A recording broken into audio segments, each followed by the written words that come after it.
bien-aimé Jésus, il est à moi, je suis à lui. Je choisis Jésus pour guider ma vie. Mon bien-aimé Jésus, il est à moi, je suis à lui. Je choisis Jésus pour guider ma vie. Mon bien-aimé Jésus, il est à moi, je suis à lui. Je choisis Jésus pour guider ma vie. Mon bien-aimé Jésus, il est à moi, je suis à lui.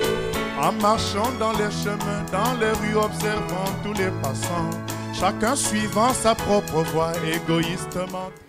Bonjour à tous et à toutes, et que le nom du Seigneur soit béni pour la présence de chacun. Nous sommes dans la joie à nouveau ce matin de pouvoir se retrouver en ce lieu pour louer et adorer le roi des rois.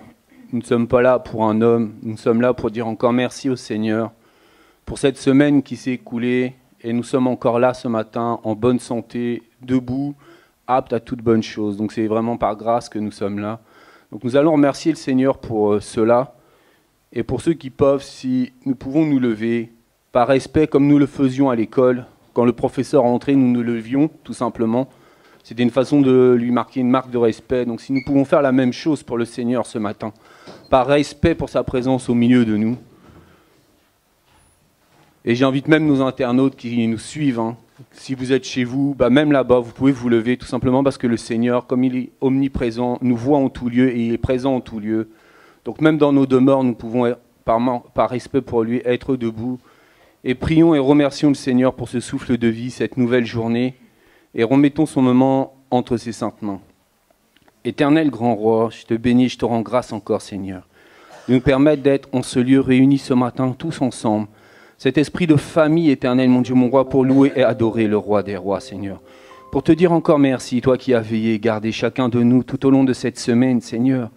Nous sommes dans la joie encore de pouvoir nous retrouver, Seigneur, pour toi seul ici, Seigneur.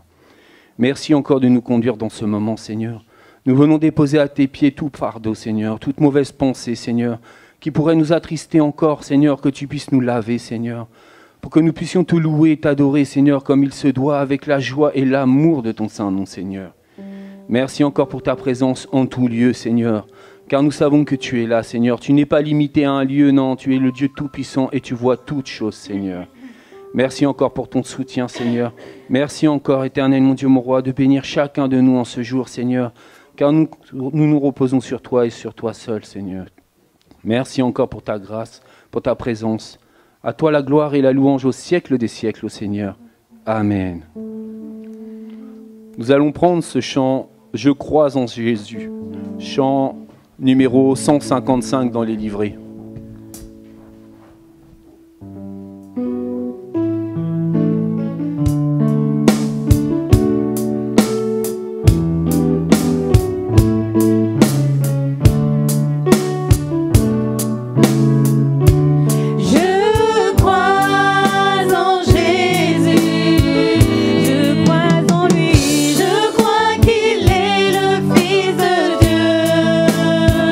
Le Fils de Dieu.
232. Ensemble, nous marchons ensemble vers ce beau pays.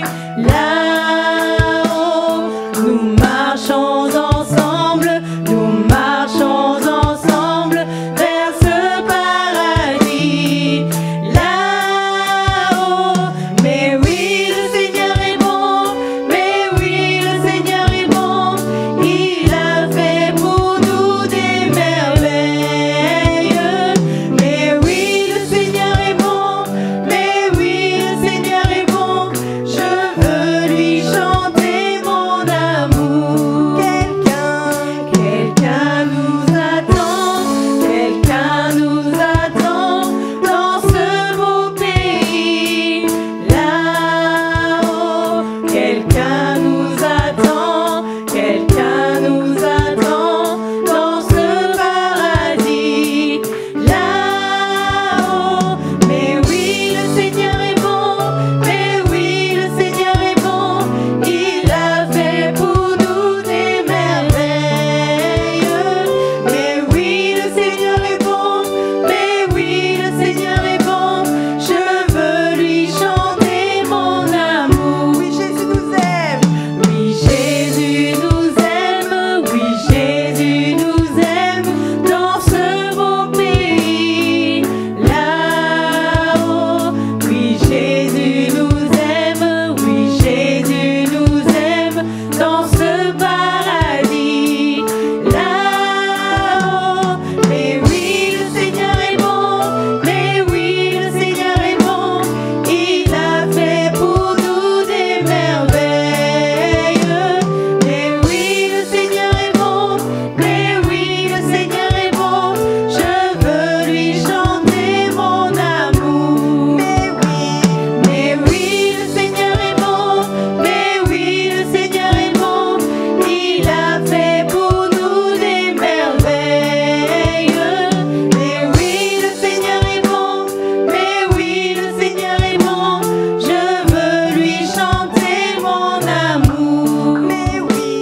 Mais oui, le Seigneur est bon, mais oui, le Seigneur est bon.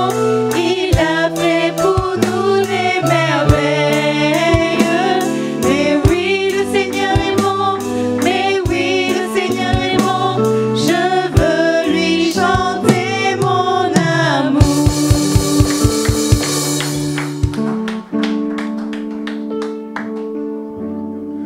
Chantons au Seigneur notre amour, tout simplement. Quoi lui donner d'autre de toute façon? Tout ce que nous avons, c'est à lui. Nous n'avons rien d'autre. Donc que nos voix vraiment élèvent et glorifient le Seigneur. Lui qui nous attend là-haut.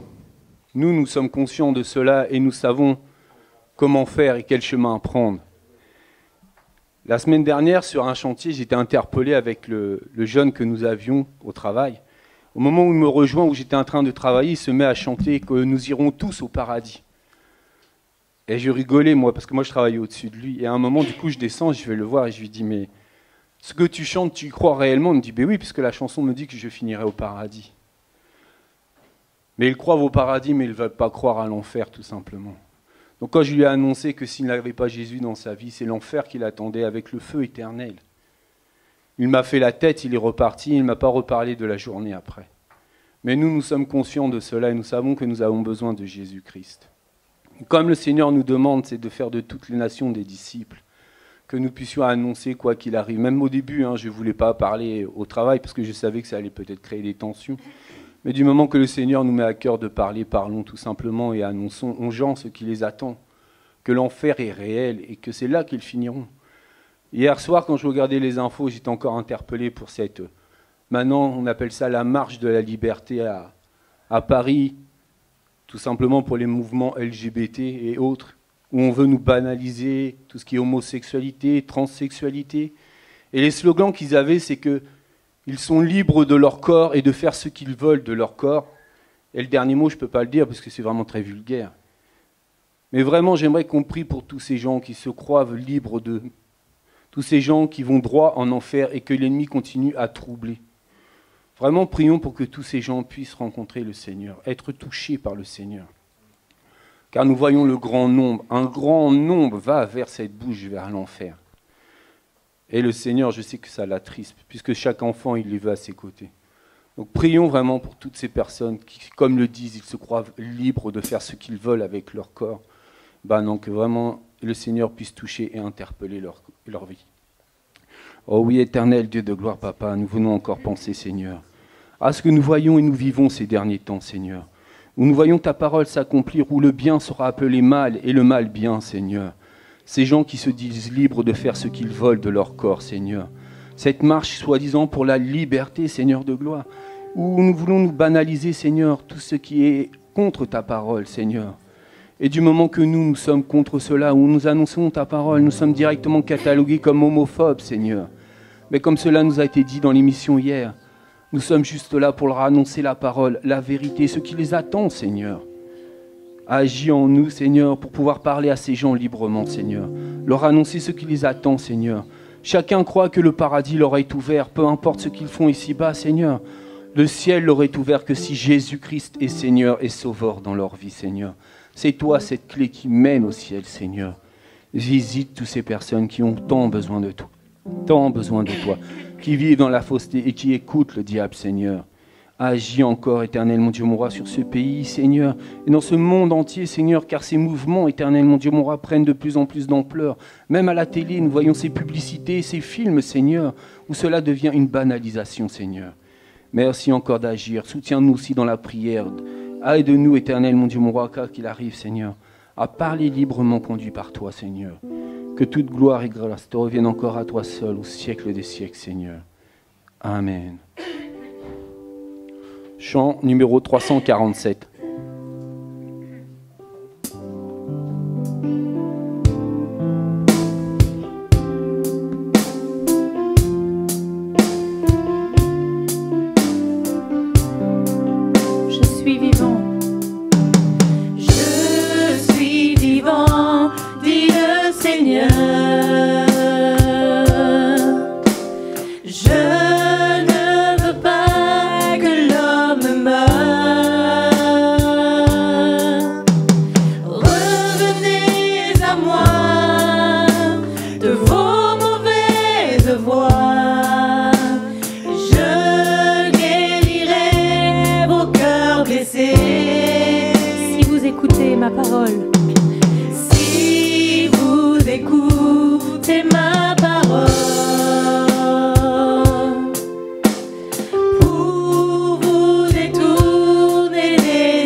De tous les maux dont vous souffrez.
Moi, j'aimerais qu'on remercie le Seigneur. Parce qu'hier, en suivant les informations, nous avons déjà eu un sujet ici à l'intercession. C'était au niveau des États-Unis, la Cour suprême qui voulait annuler le droit à l'avortement. Et nous savons, nous, pourquoi nous voulons cela. Puisque cette loi permet de tuer des enfants qui sont déjà placés dans le ventre de leur mère. Et ceci, tout simplement, un meurtre. Nous allons condamner des gens parce qu'ils tuent un homme, une femme, mais nous laissons ces mères, ces pères qui prennent aussi la décision de tuer ces enfants. Et j'étais dans la joie, j'étais même ému hier quand j'entendais ça à la télé où la Cour suprême a annulé ce droit. Maintenant, c'est les gouverneurs qui décident État par État s'ils vont le valider ou pas. Et il y a déjà ces 10 États qui ont validé et d'autres vont suivre. Mais c'est tout simplement la parole de Dieu que nous voulons voir dans ce pays, mais dans ce monde entier. Et là où j'ai été ému quand j'écoutais ces infos, c'est que la Cour suprême a décidé d'aller encore plus loin. Il veut même annuler le mariage homosexuel. Ils veulent annuler le droit d'adoption à ces couples. Et c'est vraiment quelque chose de fort, car nous savons que les États-Unis, comme la première puissance mondiale, et que ces gens veulent s'opposer à toutes ces lois démoniaques qui sont déjà passées. Et là, nous voyons vraiment que nos prières peuvent agir. Nous voyons que cela agit aux États-Unis. Même si nous voyons toutes ces manifestations, c'est tout simplement parce que ces gens qui sont conduits par le diable veulent rester avec ces lois démoniaques. Mais moi, j'étais dans la joie hier soir quand j'écoutais ces informations. Et je demandais tout simplement au Seigneur de permettre que ces choses se passent aussi en France. Nous avons vu ces gens aller défiler parce qu'ils sont contre justement cette loi qui est passée. Mais vraiment que Dieu agisse dans ce monde où vraiment le diable règne, où ces lois démoniaques n'ont cessé de prendre place. Et moi, je voudrais qu'on prie justement pour remercier le Seigneur pour ce qu'il a agi là-bas, mais qu'il agisse aussi dans ce pays de la France, là où il nous a placés. Et que vraiment ces meurtres, parce que c'est tout simplement ce qui se passe, soient condamnés. Comme nous pouvons être condamnés si nous tuons notre voisin, si nous renversons quelqu'un en voiture, que ces meurtres soient tout simplement condamnés. Et je sais que certains docteurs, certaines sages-femmes sont contre cet acte, et qu'ils puissent continuer à tenir ferme dans ce qu'ils ont choisi. Et si certains d'eux ne sont pas chrétiens, que le Seigneur les visite réellement. Car ils ont vraiment compris ce qui est vraiment les lois de Dieu. Donc vraiment que Dieu puisse les visiter pour aller jusqu'au bout de leur démarche. Oui Seigneur, je suis dans la joie ce matin de te dire merci. Merci car nous voyons que tu réponds à nos prières, Seigneur. Tu sais que ce monde éternel, mon Dieu, mon roi, va à l'encontre de ta parole, Seigneur. Tous ces pays qui ont accordé l'avortement, ces mariages homosexuels, ces droits d'adoption à ces couples, Seigneur, qui créent un désordre, Seigneur, un dérèglement, Seigneur. Et nous avons vu cette Cour suprême valider, éternel, mon Dieu, mon roi, la rupture, Seigneur, de ce droit à l'avortement, Seigneur. Mais quelque chose de merveilleux, Seigneur. Toi, tu es le Dieu tout-puissant et tout est possible avec toi, Seigneur. Merci pour ce que tu fais là-bas, Seigneur. Merci d'avoir incliné les cœurs, Seigneur, de ces membres de cette Cour suprême, Seigneur. Qu'ils puissent encore aller aussi loin qu'ils l'ont dit, Seigneur, pour pouvoir rétablir ta parole tout simplement dans ces pays, Seigneur. Et nous voulons voir la même chose dans ce pays, Seigneur. Nous voulons voir ces enfants qui sont placés dans leur ventre de leur mère, Seigneur, qu'ils puissent grandir et venir, Seigneur.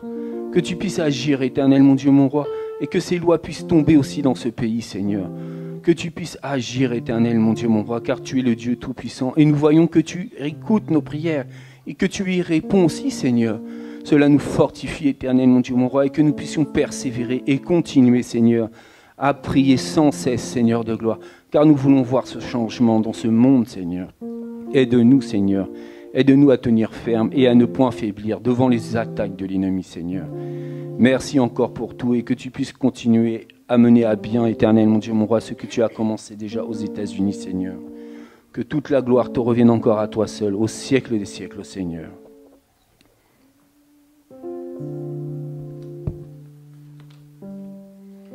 Chant 294, Père céleste.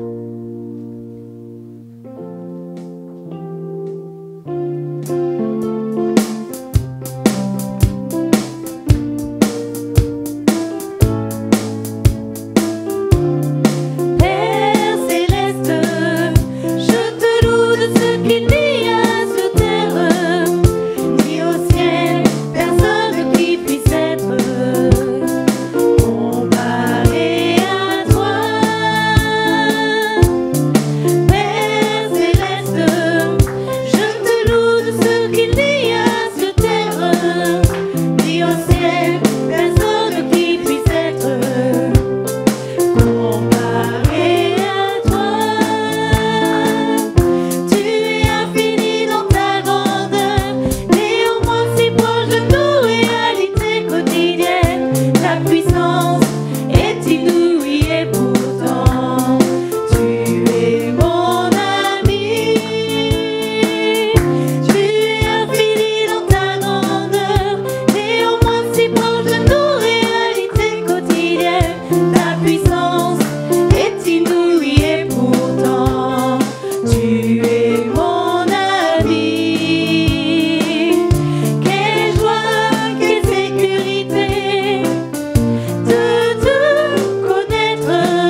quelle joie, quelle sécurité de le connaître.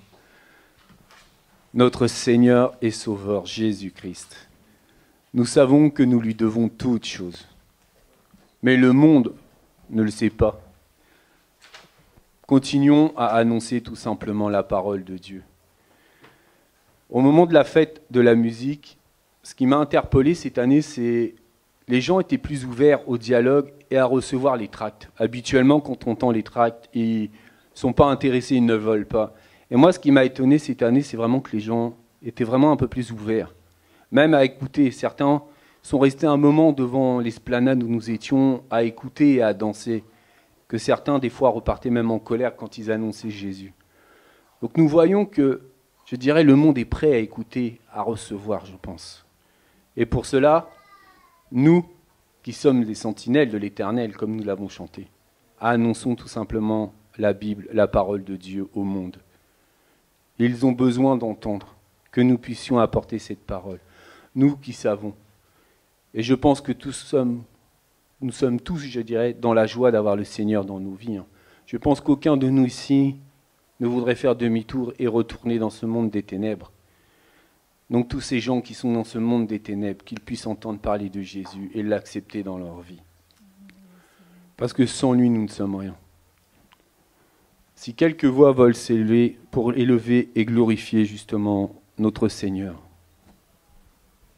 Seigneur, je veux te bénir, Seigneur, et te dire merci. Merci, Seigneur, pour moi, merci pour chacun de mes frères et mes sœurs. Merci de t'être révélé à nous, parce que c'est une grâce, on n'a rien demandé.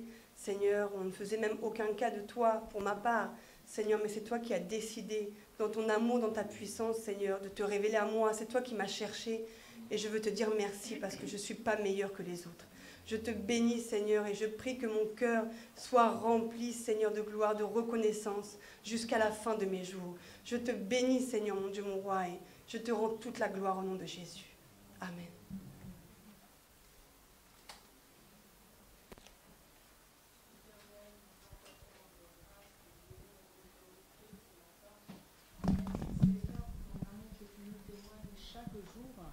Merci Seigneur Jésus parce que tu nous as aimés le premier, malgré nos indignités, malgré que nous ne sommes pas à la hauteur Seigneur, tu nous as acceptés tels que nous étions. Et ce matin, je voudrais simplement te dire toute ma reconnaissance et mon amour, te dire combien tu es grand, combien tu es merveilleux et je veux encore glorifier ton nom ce matin. Continue ton œuvre dans nos vies, continue ton œuvre dans ma vie, parce que je sais que sans toi je suis rien, et que Père éternel, chaque jour que tu fais, chaque minute que tu fais, j'ai besoin de toi. Que ton nom soit élevé, ce matin encore, que ton nom soit glorifié. Dans le nom précieux de Jésus, j'ai ainsi prié. Amen.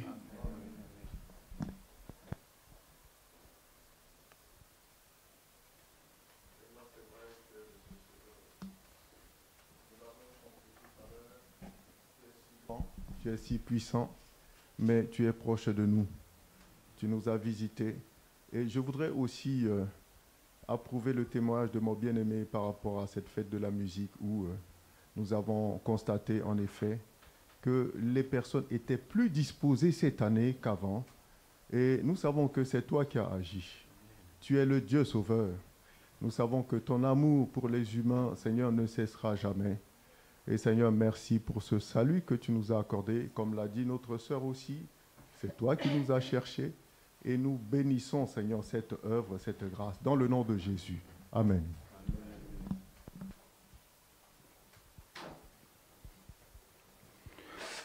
Nous allons continuer à louer, à adorer le roi des rois en prenant ce chant, Notre Père dans les cieux, chant 259. Et en même temps, nous allons apporter nos offrandes au Seigneur, lui rendre ce que lui nous a donné, avec la joie au cœur, que cela ne soit pas fait avec un frein, non, que cela soit fait vraiment avec joie, de lui rendre ce que lui nous a donné.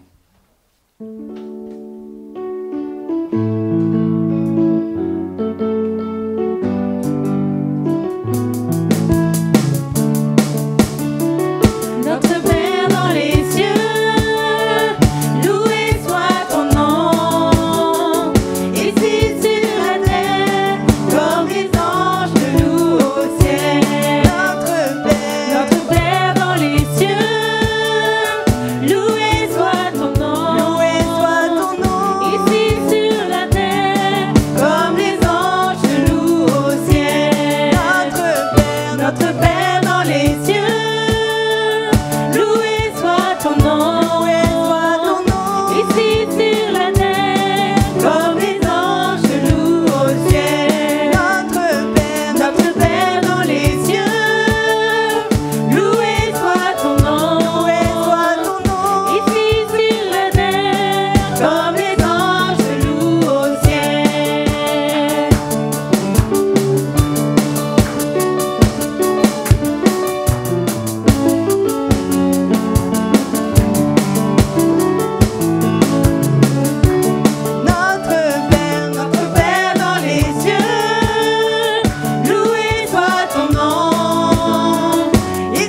accompli.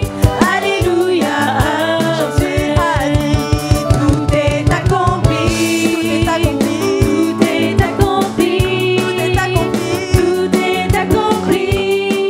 Alléluia. Alléluia, alléluia. Tout est accompli.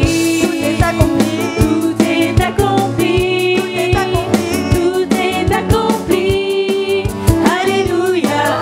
Jésus a dit, Tout est accompli. Tout est accompli. Tout est accompli. Alléluia. Amen.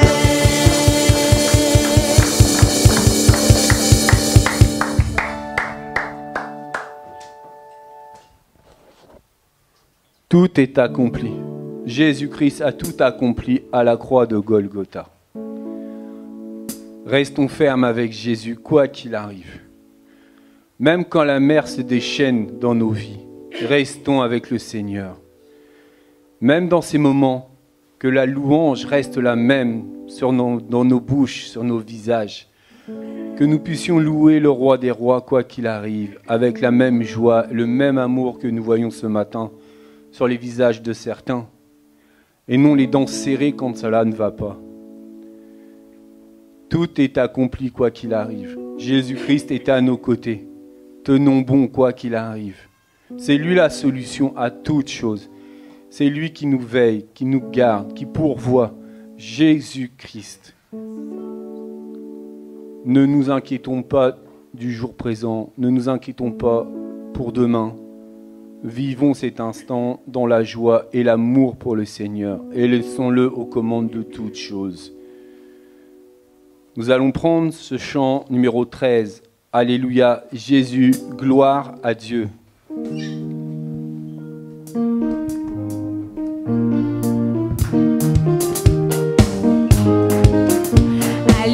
Alléluia, Jésus, gloire à Dieu. Alléluia, oh, oh, oh. Alléluia, Jésus, gloire à Dieu. Alléluia, oh, oh, oh. Alléluia, Jésus, gloire à Dieu.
Quelle joie de pouvoir louer et adorer notre Jésus d'amour. Des fois, on se demande peut-être pourquoi nous sommes ici-bas et à quoi nous pouvons servir. Moi, je me souviens au tout début, quand je faisais les sorties du vendredi pour aller dans Rouen voir les sans-abri, c'était une de leurs questions, c'est pourquoi je suis ici-bas pour vivre dans cet état.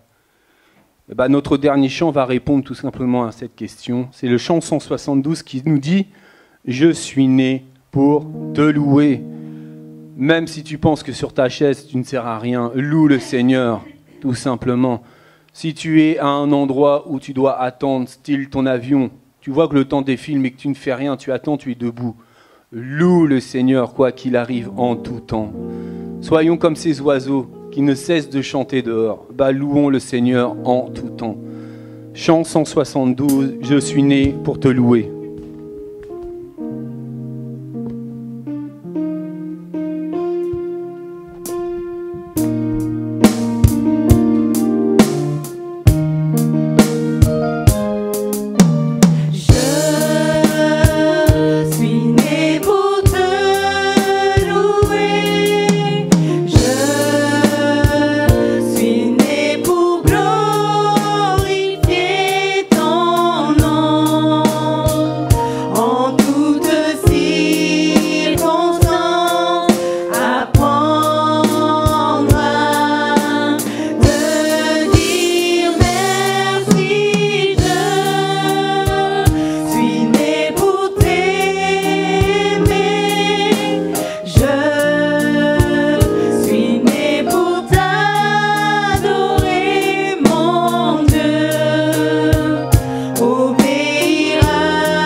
Amen, amen. Père éternel, nous voulons te dire encore merci pour ce moment, Seigneur. Merci de bénir ces offrandes, ceux qui ont donné, Seigneur. Et merci aussi de pourvoir à ceux qui n'ont pu, Seigneur de gloire, car c'est toi le maître de l'or et de l'argent, Seigneur. Merci pour cette nourriture spirituelle à venir, Seigneur. Que tu puisses veiller et garder ton messager que tu as appelé ce matin à te servir.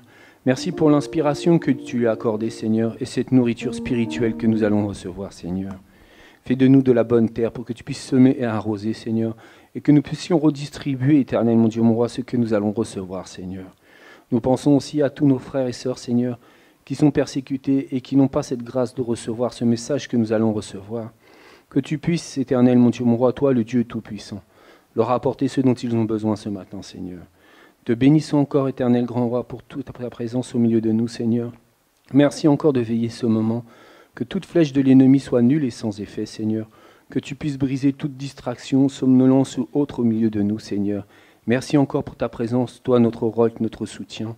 Et que toute la gloire te revienne encore à toi et à toi seul, au siècle des siècles, Seigneur. Amen.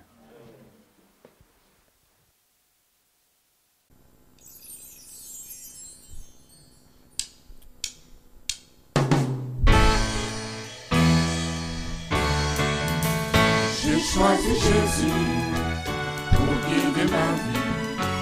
Mon bien-aimé Jésus, il est à moi, je suis à lui. J'ai choisi Jésus pour guider ma vie.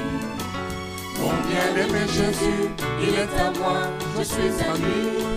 J'ai choisi Jésus pour guider ma vie. Mon bien-aimé Jésus, il est à moi, je suis à lui. J'ai choisi Jésus pour guider ma vie. Mon bien-aimé Jésus, il est à moi, je suis à lui. En marchant dans les chemins, dans les rues, observant tous les passants, chacun suivant sa propre voie, égoïstement, tristement. Mon cœur rempli de tristesse, je me pose autant de questions. Savent-ils qu'un jour ils connaîtront la mort et qu'après la mort ils feront face au jugement? Moi j'ai choisi Jésus pour guider ma vie. Mon bien-aimé Jésus, il est à moi, je suis à lui. J'ai choisi Jésus pour guider ma vie. Mon bien-aimé Jésus. Nous bénissons le Seigneur pour la grâce qu'il nous accorde encore ce matin. Ce Dieu qui est notre Père, qui nous aime. Et lorsque je prononce le mot Père, je suis toujours perturbé. Parce que c'est ce Dieu infiniment grand qui a choisi de faire de nous ses enfants. Nous avions entendu tout à l'heure dans les moments de louange, Père céleste, je te loue de ce que sur la terre, dans les cieux, personne n'est comparable à toi. Et c'est ce Dieu infiniment grand que nous servons, que nous avons servi ce matin à travers les louanges. C'est ce Dieu infiniment grand qui a notre destinée entre ses mains. Et c'est ce Dieu infiniment grand qui a dit à travers son Fils dans Luc 12, 32, qui nous dit ceci, « Petit troupeau, ne crains point. » Il a bien dit, « Petit troupeau, ne crains point.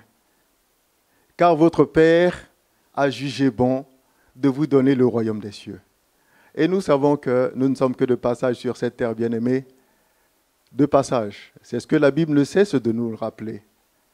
Et il nous arrive souvent de faire face à des difficultés, des soucis. Mais notre Seigneur et Sauveur Jésus-Christ n'a pas manqué de nous rappeler notre position. Et plus tard, l'apôtre Paul, lorsqu'il était en prison dans Éphésiens 2, il va nous rappeler notre position. Éphésiens 2, ce qui n'est pas vraiment le point central de notre exhortation de ce matin, il a dit que Dieu nous a ressuscités avec Christ et nous a fait asseoir dans les lieux célestes avec Christ. Amen. C'est une grande vérité, bien-aimés. J'aime particulièrement ce texte des Éphésiens, Éphésiens 2, qui nous donne la position du chrétien, qui est une position élevée. C'est-à-dire que le chrétien est inatteignable. Amen. Nous sommes au-dessus. Et nous sommes en Jésus-Christ. Mais qui peut nous atteindre? Voici la première position. Donc, dans le livre des Éphésiens, on nous parle de la position des enfants de Dieu en Jésus-Christ. Mais dans Philippiens, une fois de plus, l'apôtre Paul était toujours en prison. Lorsqu'il a envoyé, Colossiens, lorsqu'il était en prison, il va prendre conscience, il va nous rappeler notre marche terrestre. C'est vrai, dans Éphésiens, nous sommes en Jésus, nous sommes là-haut, dans les lieux célestes, mais il n'a pas oublié que nous sommes encore sur cette terre. Et dans le livre des Colossiens, il nous a dit de marcher en recherchant les choses d'en haut. Voilà ce que notre bien-aimé va nous rappeler. Et pourquoi il y a tous ces rappels-là dans la parole de Dieu? C'est parce que nous sommes confrontés à des difficultés. L'ennemi ne manquera pas de nous agresser, que ce soit à travers des individus, que ce soit à travers des groupes. L'ennemi ne manquera pas de nous adresser, de nous agresser. Et nous allons lire notre exhortation de ce matin. Je l'ai intitulée par la grâce de Dieu, « Quand les fondements sont ébranlés, quand les fondements sont renversés, le juste, que fera-t-il » C'est dans Psaume chapitre 11 que nous allons lire. Ce psaume qui n'est pas long du tout.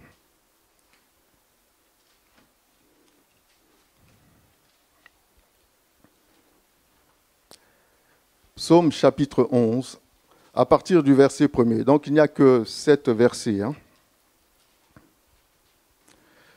Nous lisons. Au chef des chantres de David. C'est en l'Éternel que je cherche un refuge. Comment pouvez-vous me dire, fuis dans vos montagnes comme un oiseau, car voici les méchants bandent l'arc. Ils ajustent leurs flèches sur la corde pour tirer dans l'ombre sur ceux dont le cœur est droit. Verset 3. Quand les fondements sont renversés, le juste, que ferait-il? Une parenthèse. On nous dit, quand les fondements sont renversés, le juste, que ferait-il? Et le contexte, on peut penser que c'est lors de la fuite de notre bien-aimé David, lorsque Saül voulait le tuer. Et là, entouré de ses amis, il a certainement entendu ce conseil-là. Mais regarde, ce roi-là, il veut ta mort. Fuis dans les montagnes de Judée en l'occurrence.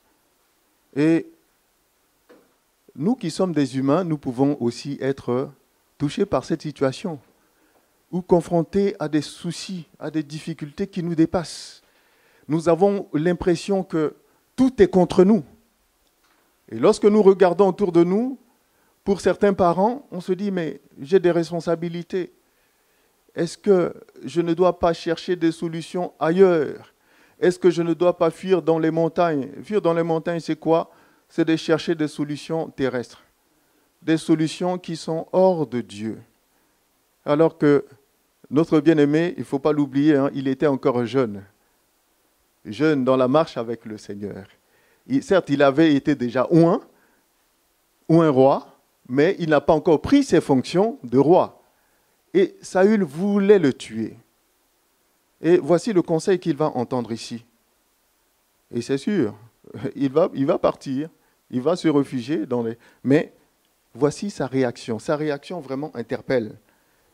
Et dit, mais car voici le méchant bande. C'est ce que nous allons entendre partout. Ça peut venir des humains, mais ça peut venir de notre pensée, mais ça peut venir aussi de l'ennemi qui est contre nous. Qui sait le plan merveilleux que notre Père a pour nous.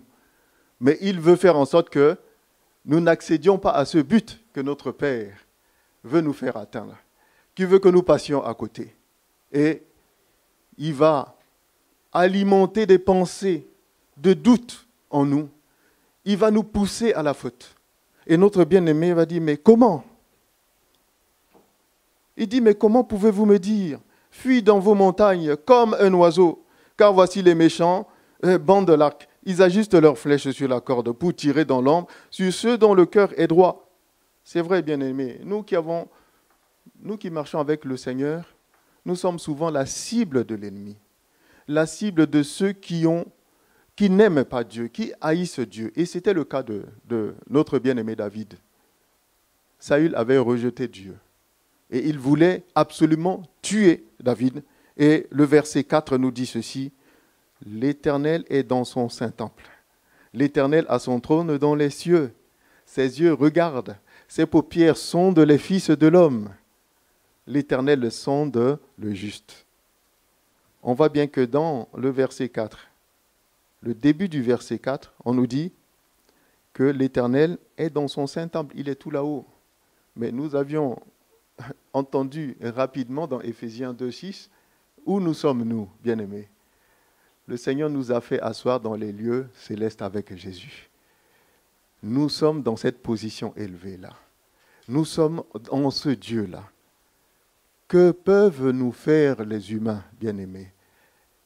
Que peuvent nous faire les situations qui, aujourd'hui, nous emmènent peut-être à murmurer, à gémir, peut-être à crier, et qui nous ôtent même cette envie, quelquefois, de prier, de jeûner, de participer à la communion fraternelle.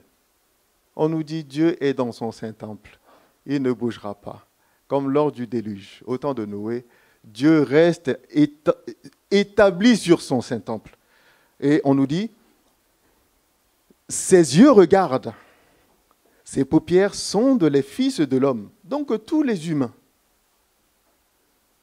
Nous avions vécu, tout le monde a vécu cette situation de la pandémie liée au Covid, et qui avait touché tout le monde. Personne n'était épargné par cette situation-là. Mais nous savons une chose, que Dieu veut interpeller les humains dans Romains 1. Malgré tous ces signaux-là, les humains, beaucoup, restent hostiles à notre Dieu. Dieu a permis cette situation pour nous sonder, pour réaliser. Nous savons que beaucoup de païens ont réalisé que la confiance, on n'a pas à placer notre confiance dans les gens de ce monde, dans ce gouvernement. Et le verset 3 nous dit, « Mais quand les fondements sont renversés, le juste, que ferait-il » Mais les fondements dont il est question, c'est quoi? En fait, il y a 3 niveaux de fondements. D'abord, le premier niveau, c'est quoi? Mais c'est l'État, c'est la justice, c'est le gouvernement. Le gouvernement qui est appelé à donner le pain à ses habitants. Nous avons vu à travers cette situation, mais certains personnels, nos bien-aimés qui travaillaient dans les services de santé, certains ont été privés de leur pain, ont été privés. Même les païens ont subi le même sort. Ceux qui n'ont pas voulu, par exemple, se faire vacciner, ce gouvernement qui est censé être le bon père n'a pas assumé ses responsabilités de bon père. Il a agi selon l'injustice. Deuxième fondement, c'est quoi? Mais ce sont nos familles. On peut se dire, mais bon, l'État ne peut rien contre moi, l'État ne peut pas m'aider, je me tourne vers ma famille. Mais quelquefois, le Seigneur permet que même notre famille nous rejette. Les proches avec qui on s'entend, peut-être depuis l'enfance, le Seigneur va permettre que ces personnes-là nous rejettent. Et quelquefois, nous ne comprenons pas ces situations. Toujours dans ce deuxième fondement, mais ça peut être notre santé. Peut-être nous étions vigoureux, pleins d'énergie. Peut-être nous faisions du sport. Nous étions à l'aise. Mais aujourd'hui, le fondement de cette force-là, le Seigneur va l'enlever.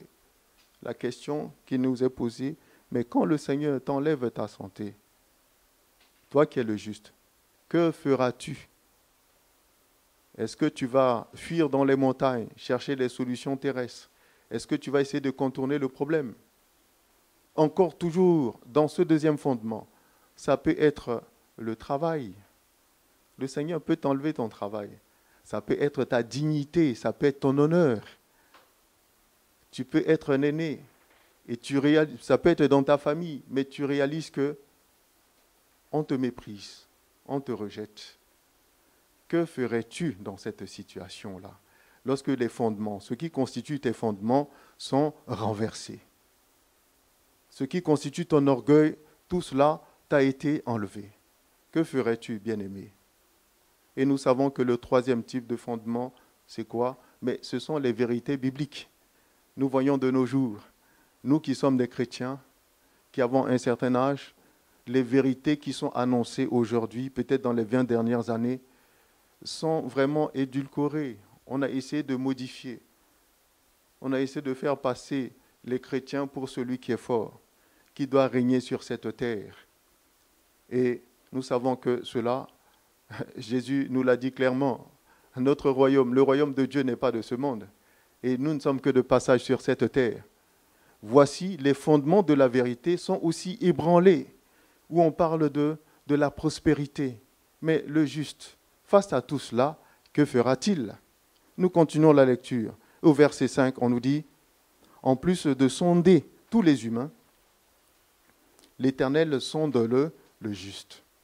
Il va s'attarder sur le juste, bien-aimé. Donc il va te regarder.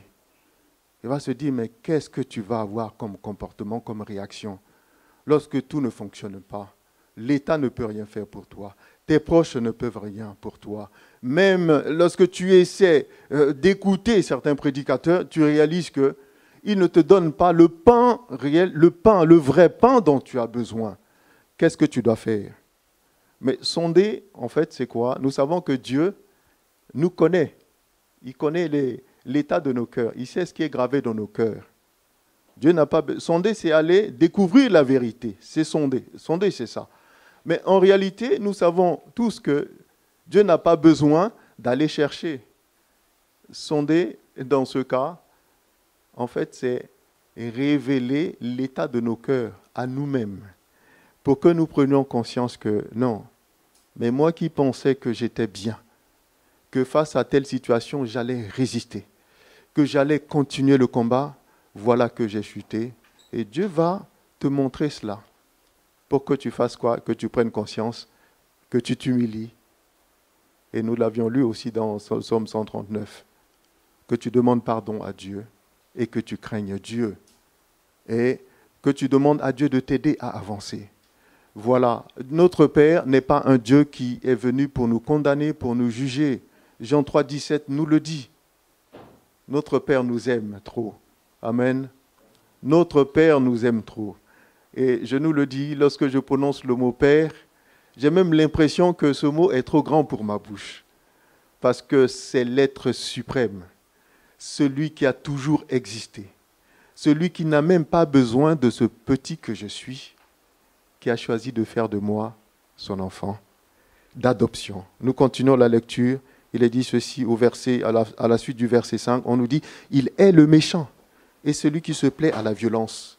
Il fait pleuvoir sur les méchants des charbons du feu et du soufre. Un vent brûlant, c'est le calice qu'ils ont en partage, car l'Éternel est juste. Il aime la justice, les hommes droits contemplent sa face. Voilà ce qui est réservé à l'homme droit. Malgré ces situations, tu as l'impression que les vents sont trop forts pour toi. Tu as l'impression que tu es en plein cœur du tourbillon. Tu as l'impression que les vagues veulent te submerger, mais l'Éternel nous dit vers la fin de ce chapitre, il nous dit les hommes droits, ceux qui veulent résister, ceux qui veulent avancer, ceux qui veulent glorifier Dieu, ils vont contempler la face de Dieu, contempler pour le louer. Et nous allons voir quelques textes dans notre belle parole, la Bible, certains prédécesseurs qui ont vécu des situations similaires, mais qui ont eu une réaction vraiment appropriée. Et c'est ce que nous allons lire dans 2 Samuel chapitre 9, à partir du verset 1er.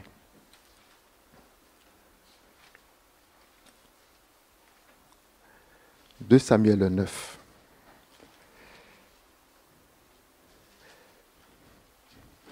C'est un texte que j'aime particulièrement, riche en enseignements. C'est l'histoire d'une personne. La Bible ne nous dit pas que c'est un croyant expressément, mais nous allons voir par son comportement que c'est vraiment une attitude à copier. 2 Samuel chapitre 9, à partir du verset 1er, nous allons lire jusqu'au verset 13. David dit, donc le contexte c'est quoi? C'est que David, après avoir été chassé, il revient, il reprend le pouvoir. Après avoir repris le pouvoir, il va maintenant dire ce qui suit. David dit, reste-t-il encore quelqu'un de la maison de Saül pour que je lui fasse du bien à cause de Jonathan? Donc on va bien, on nous dit pas à cause de lui-même, mais à cause de quelqu'un d'autre, de Jonathan. Donc une fois de plus, c'est l'idée de la grâce de notre Dieu. si aujourd'hui Dieu nous fait du bien, est-ce que c'est par nos œuvres? Nous savons bien sûr que non, que c'est par l'œuvre de Jésus-Christ. Et ça, c'est vraiment l'expression pleine de la grâce de notre Père envers nous.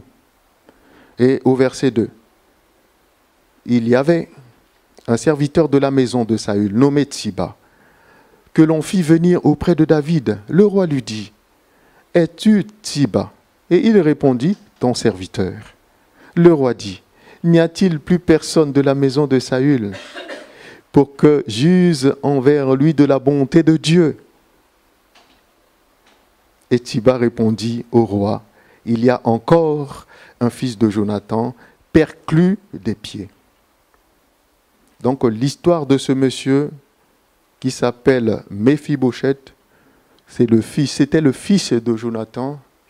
Et à l'âge de 5 ans, lorsqu'il avait appris la nouvelle de la mort de ses parents, la nourrice, la personne qui s'occupait de lui, a voulu fuir et l'enfant est tombé. Et définitivement, ses pieds étaient devenus perclus, c'est-à-dire qu'ils ne se développaient plus. Donc c'est l'histoire de ce monsieur handicapé. Et on voit bien l'œuvre de notre bien-aimé. J'avais entendu tout à l'heure, une bien-aimée nous disait que Dieu est venu nous chercher. Est-ce que nous ne voyons pas l'image de la recherche de notre Père? Est-ce que c'est Méphibosheth qui est allé vers David? Non. C'est David qui est venu le chercher. Et c'est ce que Jésus a dit. Je suis venu chercher et sauver ce qui était perdu. Et aujourd'hui, c'est notre cas. Et la suite, nous lisons. Verset 4. Le roi lui dit, « Où est-il » Et Tsiba répondit au roi, « Il est dans la maison de Makir, fils d'Amiel à Lodébar. » Lodébar, c'est une ville vraiment, c'est à l'est du Jourdain. Et c'est vraiment marécageux. C'est un terrain vraiment stérile. Je dirais pauvre. Et c'est là où va se retrouver cette personne-là.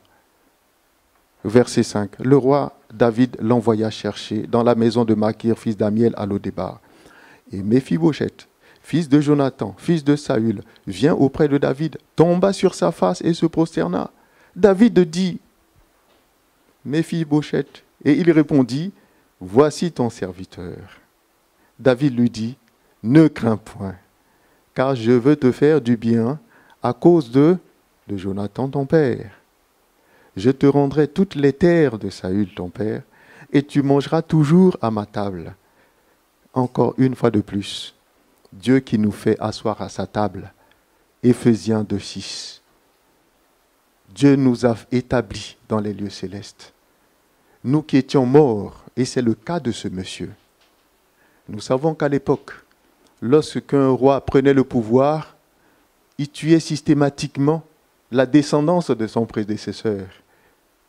Et nous savons que Saül était vraiment cherché à tuer David, son grand-père. Il cherchait à tuer David. Mais là, on voit ce qui va se passer ici. David le rassure, lui dit, ne crains point, car je veux te faire du bien à cause de Jonathan ton père. Je te rendrai toutes les terres. Ton père, et tu mangeras toujours à ma table. Dieu nous a appelés à l'éternité, nous sommes appelés à vivre dans l'éternité, dans la présence de Dieu. Pour l'instant, c'est en esprit, mais il viendra un temps où cela va se faire, cela va se réaliser. Et nous ne devons pas oublier cela, bien-aimés, que Dieu notre Père nous a déjà tout donné et que les choses de ce monde-là ne nous troublent point. Verset 8. Il se prosterna et dit, qu'est ton serviteur pour que tu regardes un chien mort tel que moi? Le roi appela Tsiba, serviteur de Saül, et lui dit, je donne au fils de ton maître tout ce qui appartient à Saül et à toute sa maison. Tu cultiveras pour lui les terres. Les anges sont à nos services, nous le savons, bien-aimés. Toi, tes fils et tes serviteurs, tu feras les récoltes, afin que le fils de ton maître ait du pain à manger. Et Méphibosheth, fils de ton maître, mangera toujours à ma table. Or, Tsiba avait 15 fils et 20 serviteurs. Il dit au roi, ton serviteur fera tout ce que le roi mon seigneur ordonne. à son serviteur. Et Méphibosheth mangea à la table de David comme l'un des fils du roi. Comme l'un. Donc on voit bien, il a le même traitement que les autres enfants du roi. Voici, la Bible déclare que Dieu nous a adoptés. Et nous sommes maintenant traités comme des enfants de Dieu. Voici cette part qui ne nous sera jamais ôtée, bien-aimés. Nous verrons plus tard que les choses de ce monde, ce qu'on vient de donner à ce monsieur, on va les lui enlever. Mais ce qui va attirer notre attention, c'est la réaction de ce monsieur face à cette injustice qu'il va subir. J'avais dit en introduction, le Seigneur peut permettre que nos biens nous soient enlevés, ce qui constitue notre fondement. Notre famille peut être enlevée. Nous pouvons perdre notre père, notre mère, un être cher. Nous pouvons ne plus bénéficier du soutien de l'État qui doit nous protéger. Mais quelle doit être notre réaction? Et au verset 12, on nous dit que Méphibosheth avait un jeune fils nommé Mika, et tous ceux qui demeuraient dans la maison de Thiba étaient serviteurs de Méphibosheth. On voit l'honneur qui est adressé à ce monsieur. Verset 13, enfin, Méphibosheth habitait à Jérusalem. Donc il n'est plus à Lodébar, il habitait à Jérusalem, car il mangeait toujours à la table du roi. Et cette dernière phrase, on nous dit, il était boiteux des 2 pieds. Donc on voit bien ce petit rappel. Le Seigneur nous a élevés. Nous n'avons rien fait. C'est lui qui est venu nous chercher, comme l'a fait David. Nous ne devons pas oublier notre état ancien. On nous dit, il était boiteux des 2 pieds. Il n'est pas guéri jusqu'à la fin. Donc ça, c'est un rappel. Je crois que lui, lorsqu'il devait à chaque fois regarder ses jambes, il doit se souvenir de son état de péché. Et nous aussi, nous étions comme ça, bien-aimés. C'est Dieu qui nous a lavés. Mais nous ne devons pas oublier d'où nous sommes sortis et ce que Dieu a fait pour nous. Nous restons dans 2 Samuel, nous allons au chapitre 16.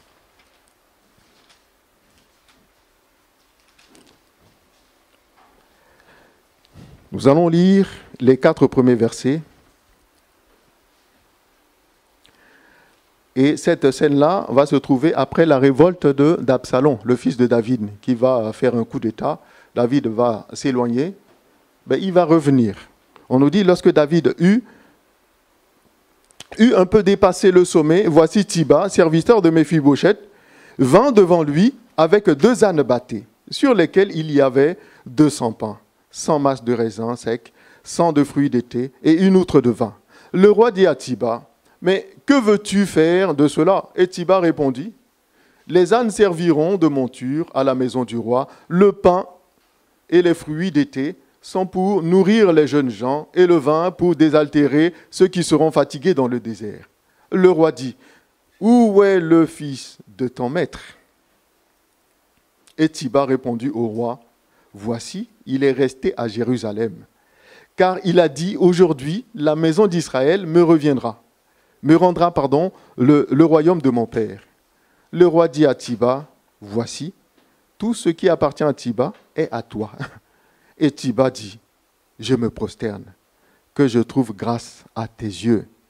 Voilà le mensonge que ce faux serviteur va adresser sur Méphibosheth, qui est handicapé et qui va rester à Jérusalem. Alors que David était encore éloigné. Et au lieu de défendre son maître, il va mentir à son sujet. Et nous aussi, nous chrétiens, nous pouvons vivre tout cela, bien-aimés, que ce soit au travail, dans nos familles, des personnes qui sont censées nous faire du bien peuvent nous rejeter, peuvent dire des mensonges sur nous, dans le but d'attirer la faveur d'une personne qui a une position un peu plus élevée. C'est ce qui s'est produit ici. Donc le mensonge. On va essayer de mettre à mal la confiance que Méphibosheth place en son roi. On va battre cela en brèche. Et la suite, c'est dans le chapitre 19. Nous allons essayer d'aller un peu plus vite au chapitre 19. verset 24.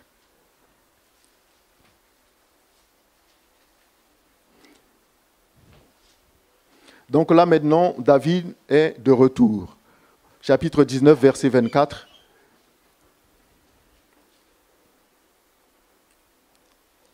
Nous lisons, Méphibosheth, fils de Saül, descendit aussi à la rencontre du roi, et il n'avait point soigné ses pieds, ni fait sa barbe, ni lavé ses vêtements, depuis le jour où le roi s'en était allé jusqu'à celui où il revenait en paix. Donc une parenthèse ici, ce qui s'est passé, c'est que Méphibosheth, en réalité, l'éloignement de son roi.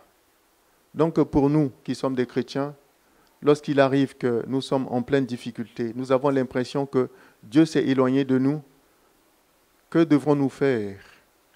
C'est essayer de retrouver la proximité de ce Dieu. Et nous savons que ce n'est pas à travers des biens de ce monde, ce n'est pas forcément à travers le travail, ce n'est pas forcément à travers la santé. Non, nous savons que c'est à travers Jésus-Christ. Et lorsque les choses ne fonctionnent pas, lorsque nous avons l'impression que nous nous sommes éloignés de Dieu, ou plutôt que Dieu s'est éloigné, alors que ce n'est pas le cas, que devrons-nous faire? On a vu ce monsieur, il a porté le deuil. Et c'est ce qui est dit ici. Il ne s'est pas rasé. Il n'avait point soigné ses pieds, ni fait sa barbe, ni lavé ses vêtements.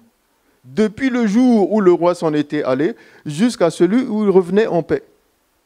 Lorsqu'il se rendit au-devant du roi, à Jérusalem, le roi lui dit, « Mais pourquoi n'es-tu pas venu avec moi, Méphibosheth ?» Et il répondit, « Ô roi, mon seigneur, mon serviteur m'a trompé. » Donc Tsiba l'a trompé. « Car ton serviteur qui est boiteux avait dit, « Je ferai sceller mon âne, je le montrerai et j'irai avec le roi. Voici son intention. Il veut aller vers son roi. » Verset 27. « Et il a calomnié ton serviteur auprès de mon Seigneur le roi. Mais mon Seigneur le roi est comme un ange de Dieu. Fais ce qui te semblera bon. » Amen. Voici ce qu'il va dire ici. Il a dit, mais voilà ma version des faits. Quelqu'un a menti à mon sujet, mais je ne cherche pas à me justifier. C'est parce que tu m'as posé la question que je te réponds. Il a dit, mais je reste à ta disposition. Fais ce qu'il te semblera bon. Et la suite, on nous dit ceci, au verset 28. « Car tous ceux de la maison de mon père n'ont été que des gens dignes de mort devant le roi mon Seigneur. Et cependant, car tous ceux de la maison de mon père n'ont été que des gens dignes de mort devant le roi mon Seigneur. Et cependant, tu as mis ton serviteur au nombre de ceux qui mangent à ta table. Quel droit puis-je encore avoir et qu'ai-je à demander au roi? Voilà quelqu'un qui reconnaît la grâce qu'il a reçue de son roi. Et nous aussi, nous savons que nous avons tout reçu de notre Dieu. Nous n'avons pas d'autre droit devant notre Dieu. Qu'est-ce que nous pouvons revendiquer comme droit? Ce n'est pas parce qu'aujourd'hui, maintenant, nous pouvons être impliqués dans le service du Seigneur, nous pouvons être impliqués soit dans l'annonce de l'Évangile, nous nous battons tout cela. Non, cela ne nous donne pas de droit, bien-aimés. Nous savons que tout ce que nous allons faire pour le Seigneur ne pourra même pas suffire. Même l'éternité, si on nous donnait l'éternité pour faire quelque chose, entre guillemets, faire quelque chose pour le Seigneur, cela ne suffira pas. Et nous n'avons aucun droit devant notre Dieu. Romains 3, 23, Romains 6, 23. Nous savons que nous étions tous destinés à la mort. Mais Dieu, dans sa grâce, nous a visités et il nous a sauvés. Et voici ce que ce monsieur-là, il va révéler, il va dire à David. Et à la suite, on voit bien au verset 29, le roi lui dit, « À quoi bon toutes tes paroles? Je l'ai déclaré, toi et Tsiba, vous partagerez les terres. » Voici la décision de notre bien-aimé David. Il va dire, il apparaît ici, c'est comme si il a été un peu convaincu. Mais C'est un rétropédalage, comme on le dit. Nous l'avions lu un peu plus tôt, hein, que tout ce qui appartenait à Méphibosheth, il avait donné à Tsiba. Il a dit, tout maintenant t'appartient. On voit bien maintenant ici, il dit, mais vous allez partager. Au verset 30, ce qui constitue vraiment la base de ce que l'un des éléments principaux de notre exhortation de ce matin, c'est la réaction de ce monsieur ici au verset 30. Et Méphibosheth dit au roi qu'il prenne même le tout, puisque le roi mon Seigneur rentre en paix dans sa maison. Qu'il prenne même le tout.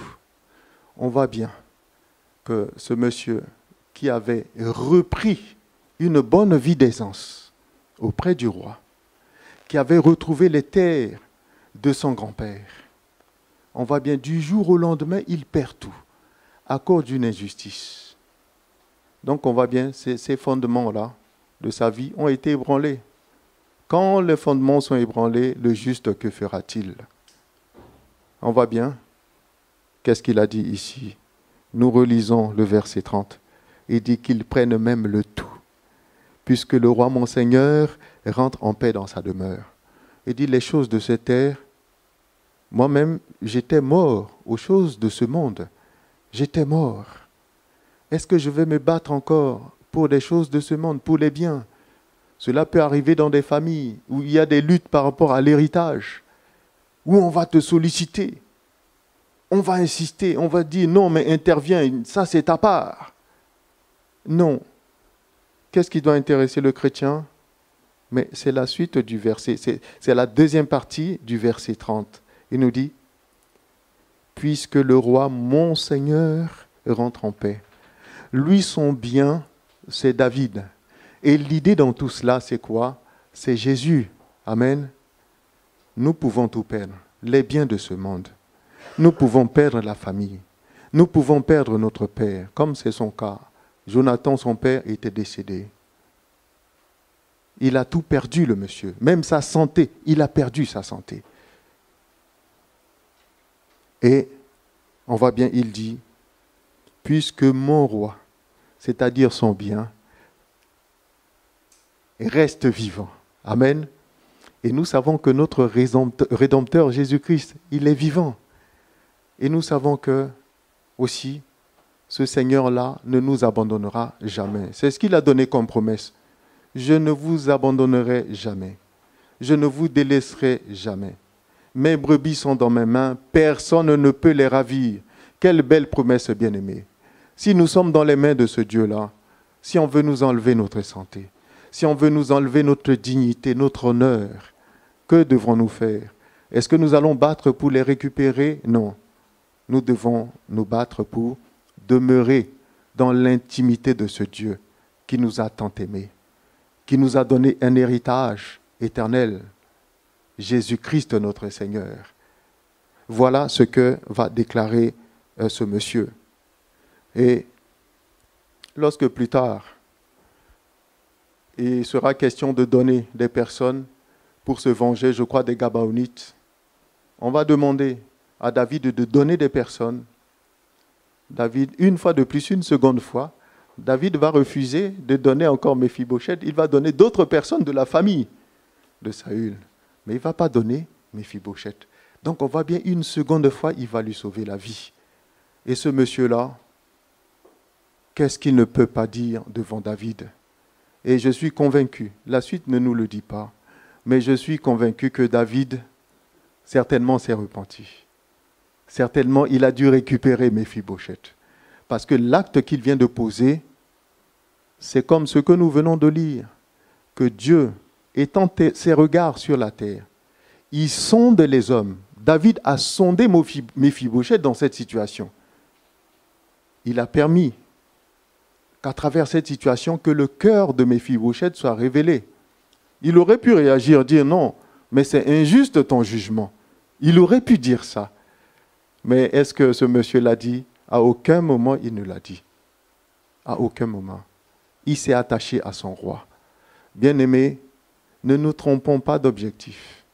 La Bible déclare que Dieu sait ce dont on a besoin. Il le sait. Lorsque tu dors, tu te couches, tu es en difficulté.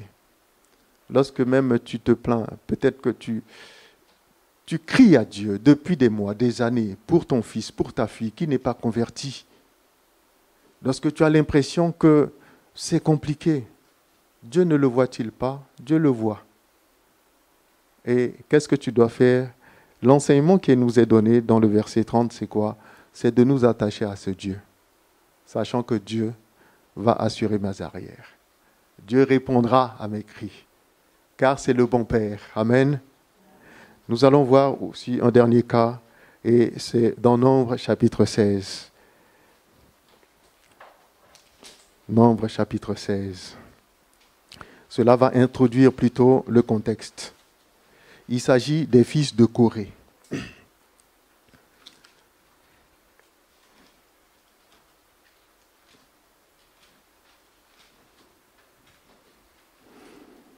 À partir du verset 1er.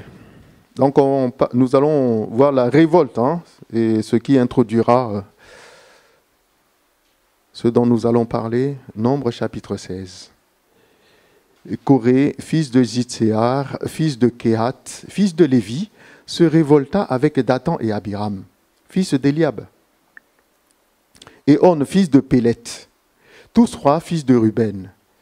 Ils se soulevèrent contre Moïse avec 250 hommes des enfants d'Israël, des principaux de l'assemblée, de ceux que l'on convoquait à l'assemblée et qui étaient des gens de renom. Ils s'assemblèrent contre Moïse et Aaron et leur dirent: c'en est assez, car toute l'assemblée, tous sont saints, et l'Éternel est au milieu d'eux. Mais pourquoi vous élevez-vous au-dessus de l'assemblée de l'Éternel? Quand Moïse eut entendu cela, il tomba sur son visage. Il parla à Corée et à toute sa troupe en disant: demain, l'Éternel fera connaître qui est à lui et qui est saint, et il le fera approcher de lui. Il fera approcher de lui celui qu'il choisira. Faites ceci, prenez des brasiers, Corée et toute sa troupe. Demain, mettez du feu et posez-y du parfum devant l'Éternel.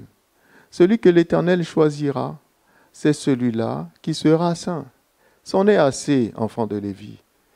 Moïse dit à Corée: écoutez donc, enfants de Lévi, est-ce trop peu pour vous que le Dieu d'Israël vous ait choisi dans l'assemblée d'Israël en vous faisant approcher de lui, afin que vous soyez employés au service du tabernacle de l'Éternel et que vous vous présentiez devant l'assemblée pour la servir. Il vous a fait approcher de lui, toi et tous tes frères, les enfants de Lévi, et vous voulez encore le sacerdoce. C'est à cause de cela que toi et toute ta troupe, vous vous assemblez contre l'Éternel. On dit bien contre l'Éternel. Car qui est Aaron pour que vous murmuriez contre lui? Donc la précision, c'est la haine en un mot de l'Éternel. Ils se sont opposés à l'Éternel, notre Dieu. On continue au verset 12. Moïse envoya appeler Dathan et Abiram, fils d'Éliab. Mais ils dirent: nous ne monterons pas. Donc une désobéissance. N'est-ce pas assez que tu nous aies fait sortir d'un pays où coule le lait et le miel pour nous faire mourir au désert sans que tu continues à dominer sur nous? Et ce n'est pas dans un pays où coule le lait et le miel que tu nous as menés. Ce ne sont pas des champs et des vignes que tu nous as donnés en possession. Penses-tu crever les yeux de ces gens? Nous ne monterons pas. Moïse fut très irrité et il dit à l'Éternel: n'aie point égard à leur offrande. Je ne leur ai pas même pris un âne, et je n'ai fait de mal à aucun d'eux. Moïse dit à Corée: toi et toute ta troupe, trouvez-vous demain devant l'Éternel, toi et eux, avec Aaron. Prenez chacun votre brasier, mettez-y du parfum et présentez devant l'Éternel chacun votre brasier. Il y aura 250 brasiers, toi et Aaron, et vous prendrez aussi chacun votre brasier. Ils prirent chacun leur brasier, y mirent du feu, et y posèrent du parfum, et ils se tinrent à l'entrée de la tente d'assignation avec Moïse et Aaron.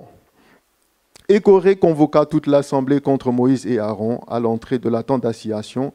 Alors la gloire de l'Éternel apparut à toute l'assemblée, Et l'Éternel parla à Moïse et à Aaron et dit, « Séparez-vous du milieu de cette assemblée, et je les consumerai en un seul instant. » Ils tombèrent sur leur visage et dirent, « Ô Dieu, Dieu des esprits de toute chair, un seul homme a péché, et tu t'irriterais contre toute l'assemblée. » On voit bien le rôle d'intercesseur de notre bien-aimé ici.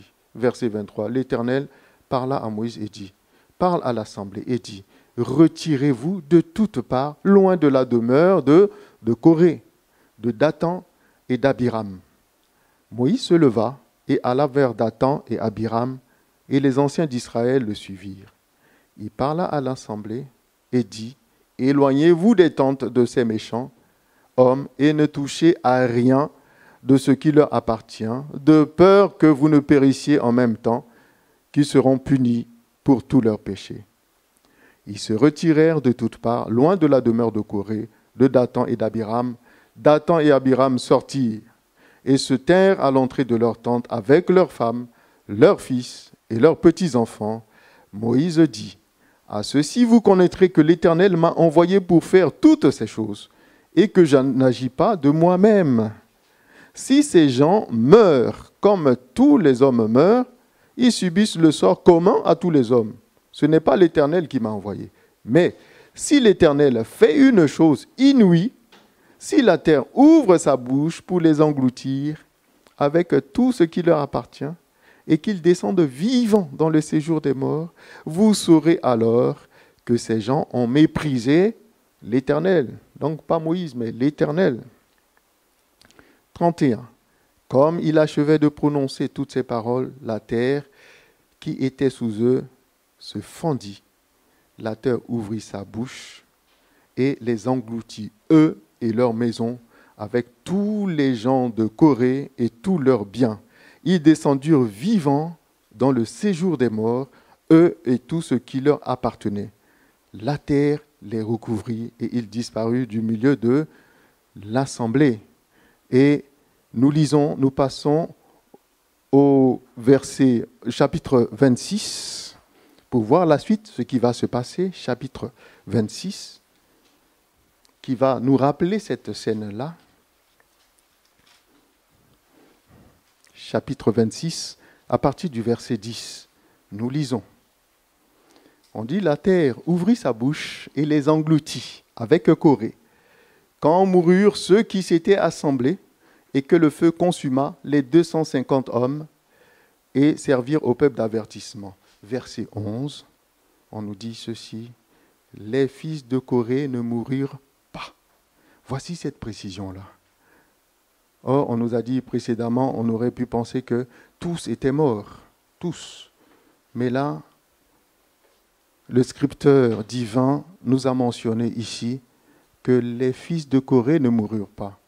Cela suppose que normalement, ils devraient mourir, conformément à Exode 20. Ils devraient mourir, mais nous voyons bien ici, ils ont été préservés. Quel mérite ont-ils ? Est-ce que pendant ce moment-là, ils s'étaient retirés de leur père ? Nous ne le savons pas. Est-ce qu'ils avaient condamné l'attitude de leur père ? Nous ne le savons pas. Mais nous savons une chose, c'est que c'est l'expression de la grâce divine en leur faveur. Si il est bien mentionné que les filles de Corée ne moururent pas, c'est que c'est Dieu qui les a préservées. Et c'est notre cas, une fois de plus, c'est notre cas aujourd'hui. Nous étions destinés à la mort. Nous ne manquons pas de le rappeler, ça, bien-aimé. C'est très important. Et je dirais que même tous les jours, lorsque nous prions Dieu, nous devons lui rappeler que moi, j'étais perdu. J'étais vendu au péché. J'étais destiné à la mort, mais aujourd'hui, tu as fait de moi un être éternel. Je suis appelé à vivre l'éternité dans la félicité, dans la paix, dans la joie. Voilà ce que tu as fait de moi aujourd'hui. Psaume 139. Nous sommes une créature merveilleuse, c'est ce que déclare la parole de Dieu. Nous nous réjouissons de cela.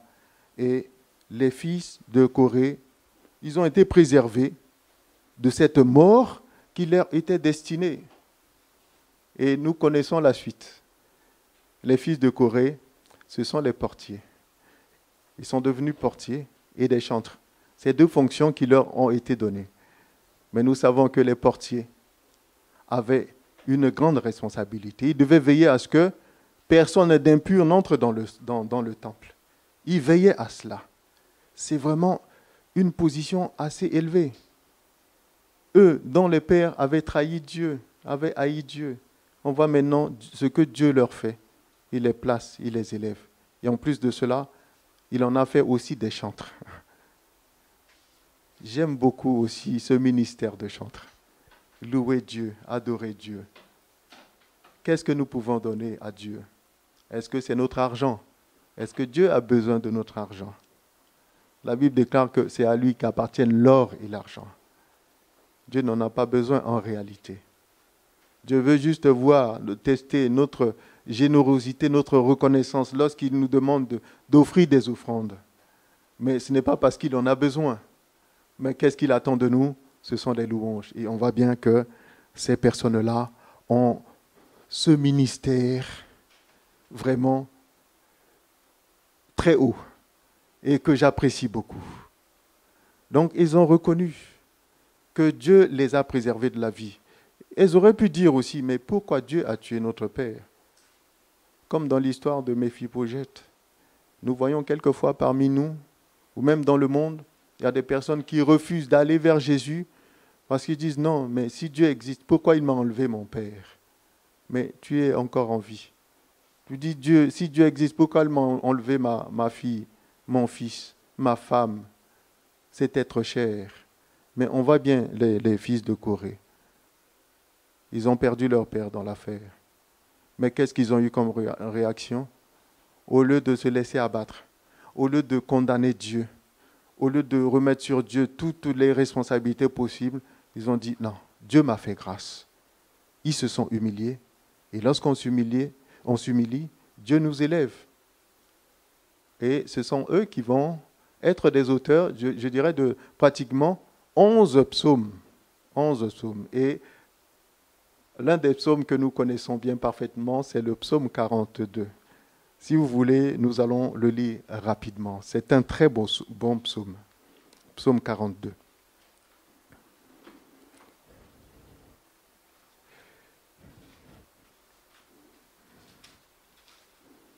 Quelle expression des personnes qui ont reconnu ce que Dieu a fait pour elles. Et lorsque nous sommes dans cette reconnaissance-là, nous ne pouvons pas tarir d'éloges, de louanges envers notre Dieu, de cris de joie. Et lorsque nous avons l'impression que Dieu s'est éloigné de nous, comme dans l'histoire de Méphibosheth, lorsque David s'est éloigné de lui, il n'a pas rasé sa barbe. Son roi lui manquait.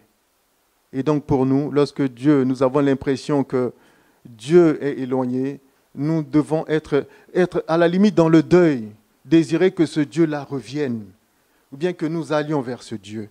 Nous lisons Psaume 42. Au chef des chantres, cantique des fils de Corée. Comme une biche soupire auprès des courants d'eau, ainsi mon âme soupire après toi, ô Dieu. Amen. Mon âme a soif de Dieu, du Dieu vivant. Quand irai-je et paraîtrai-je devant la face de Dieu? Mes larmes sont ma nourriture jour et nuit, pendant qu'on me dit sans cesse, mais où est ton Dieu? Voilà la question qu'on lui pose. Ces personnes-là étaient en difficulté, étaient éloignées du temple à ce moment-là, et nous avons certainement entendu cela. Lorsque nous avons perdu certaines choses auxquelles nous tenons, et on va nous dire, mais où est ton Dieu? Si ton Dieu existe, pourquoi il t'a laissé dans cette situation? Si ton Dieu existe, pourquoi ta solution, ton problème est-il toujours là? Il n'y a pas de solution. Les choses s'enveniment. C'est encore plus compliqué. Où est ton Dieu? Verset 5.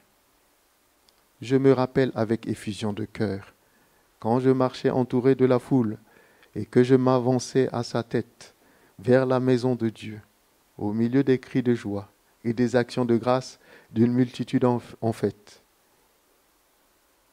Donc, c'est ce que nous pouvons dire, bien-aimés.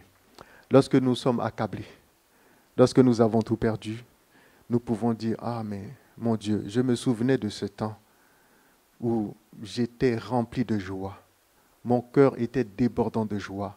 Je chantais tes louanges avec un cœur plein de reconnaissance, où je trouvais de la joie à aller dans les réunions de prière, à partager les temps de communion fraternelle. Peut-être qu'aujourd'hui, ce n'est pas le cas, parce que tu as perdu certaines choses. Mais tu dois pouvoir dire ça à Dieu. Seigneur, je me souvenais de ces moments-là.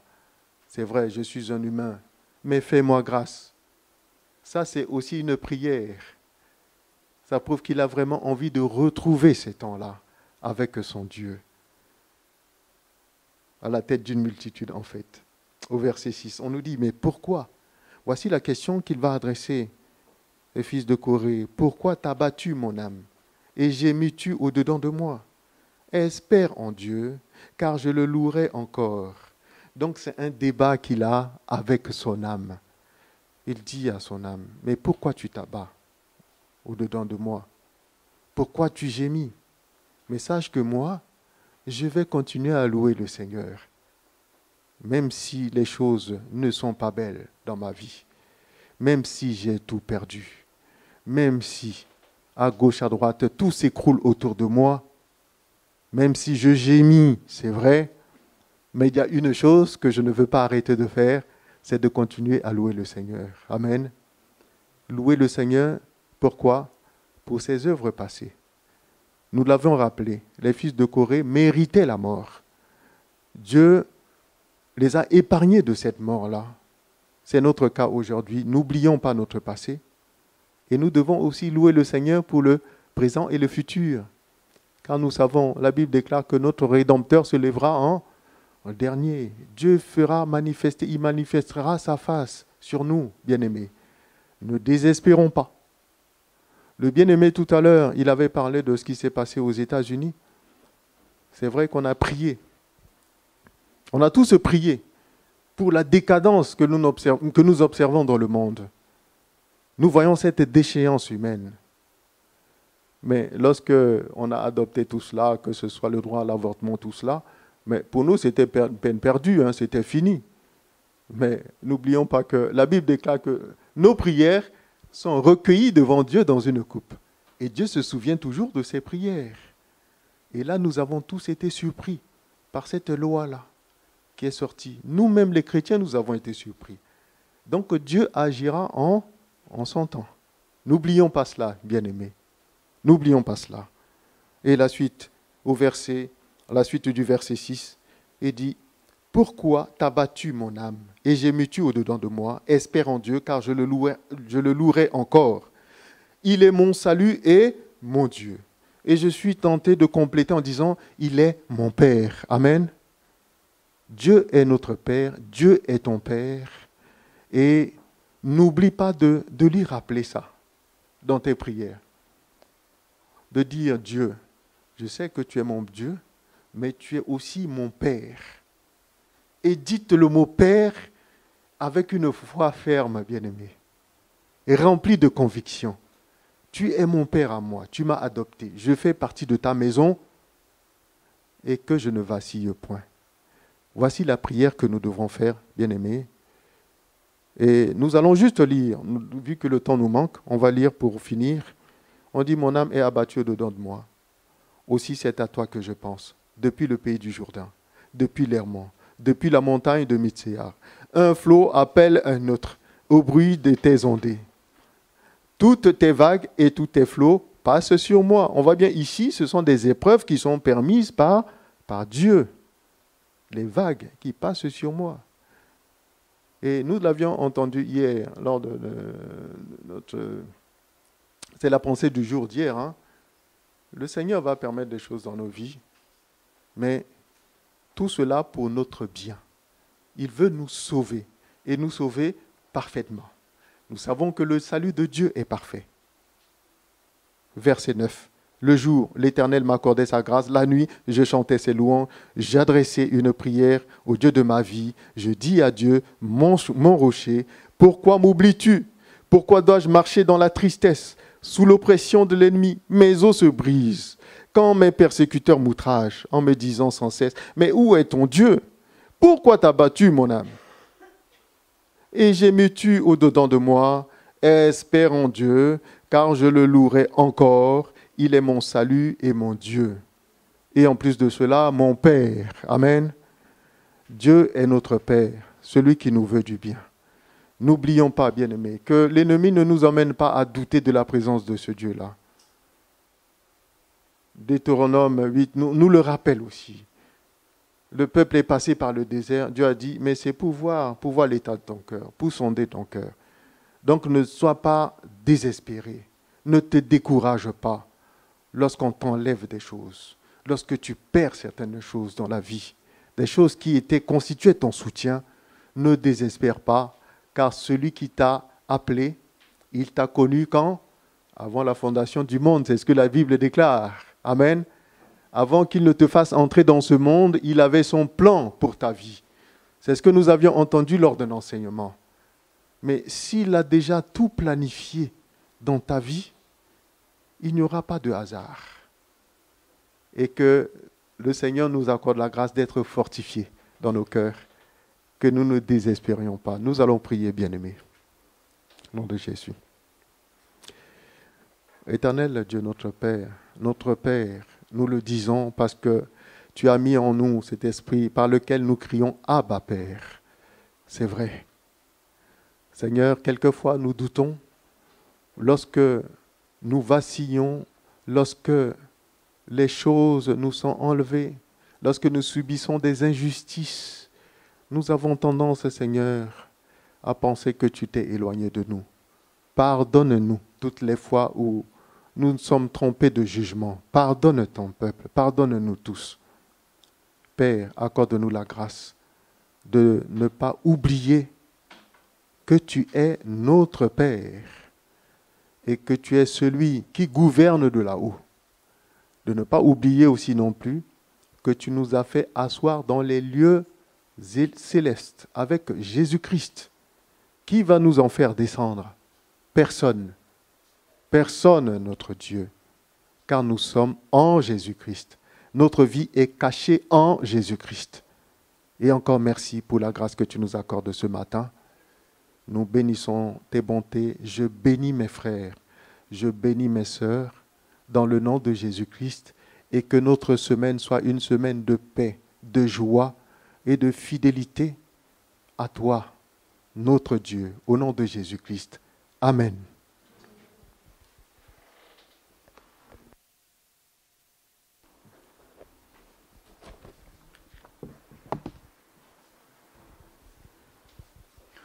Que le nom du Seigneur soit béni.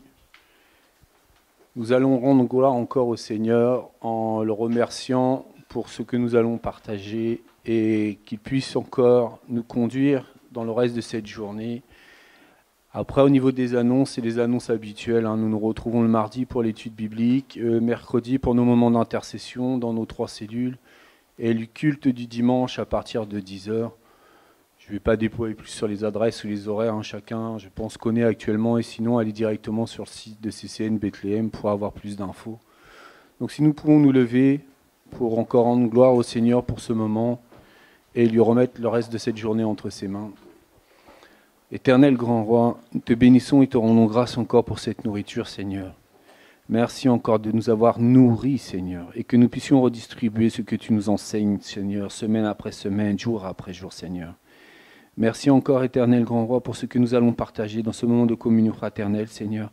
Merci de bénir chaque aliment, Seigneur, de bénir les mains qui ont préparé, Seigneur, et que toute gloire te revienne à toi, car tu as pourvu à toutes choses, Seigneur.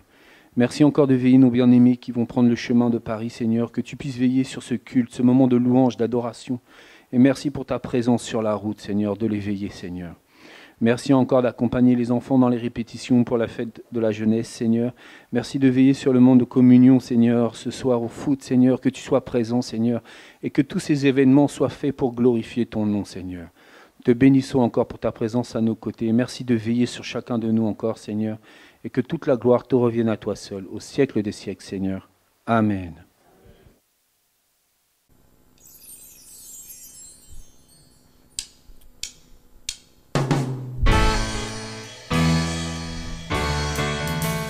J'ai choisi Jésus pour guider ma vie.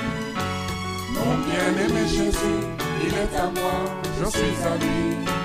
Je choisis Jésus pour guider ma vie. Mon bien-aimé Jésus, il est à moi, je suis à lui. Je choisis Jésus pour guider ma vie. Mon bien-aimé Jésus, il est à moi, je suis à lui. Je choisis Jésus pour guider ma vie. Mon bien-aimé Jésus, il est à moi, je suis à lui. En marchant dans les chemins, dans les rues, observant tous les passants, chacun suivant sa propre voie, égoïstement, tristement. Mon cœur rempli de tristesse, je me pose autant de questions. Ça veut